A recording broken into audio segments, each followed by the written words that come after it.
Okay, so this is going to be about the hardest parts about OCS to me. To me personally, I think the hardest parts specifically was the evaluation process.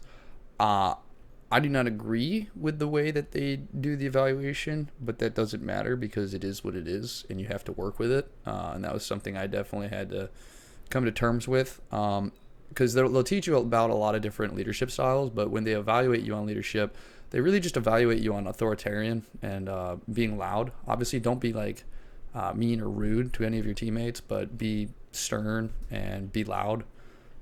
They just want you to yell, just yell and have energy and be kind of all over the place.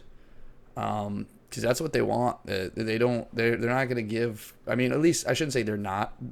Some evaluators may be a little different, but every evaluator I had would not give a grade to someone that was not doing that.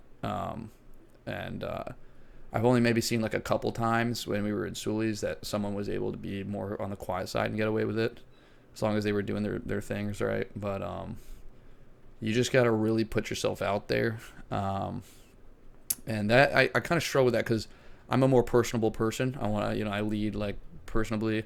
I'm still, talking at a, louder than normal voice, but I'm not screaming like a psycho, kind of how they prefer you to. And so that was something I definitely struggled with a lot. Another thing would be kind of just remembering reports and stuff. Like I definitely did goof off a bit. It's just my personality. Yeah, I just like connecting with people.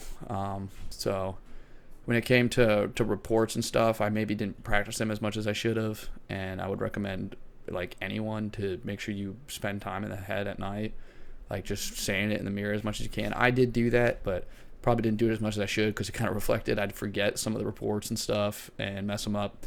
But luckily, the evaluator saw that I was trying, and I was still, even though I was getting yelled at, I was still running over and trying to give numbers, for instance, for one of my billet, which was company first sergeant, company first sergeant.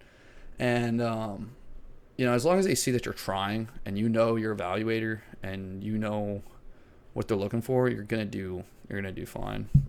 So I would say definitely that was a big thing I struggled with, as well as actually understanding your evaluator.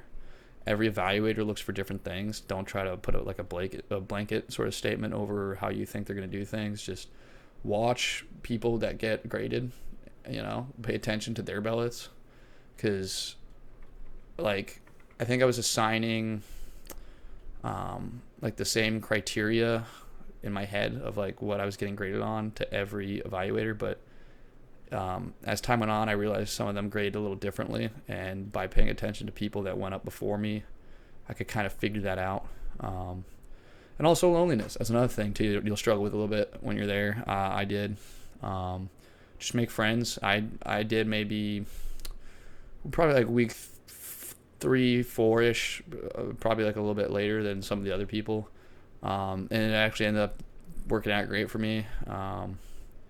It just helps take your mind off things. You got people supporting you. You have people that have your back. You have loyalty. And it'll also help you out in your peer reviews, peer evals, I should say, which luckily I didn't have any issues with. But, yeah, those would be the main things that I'd struggle with in my advice on them.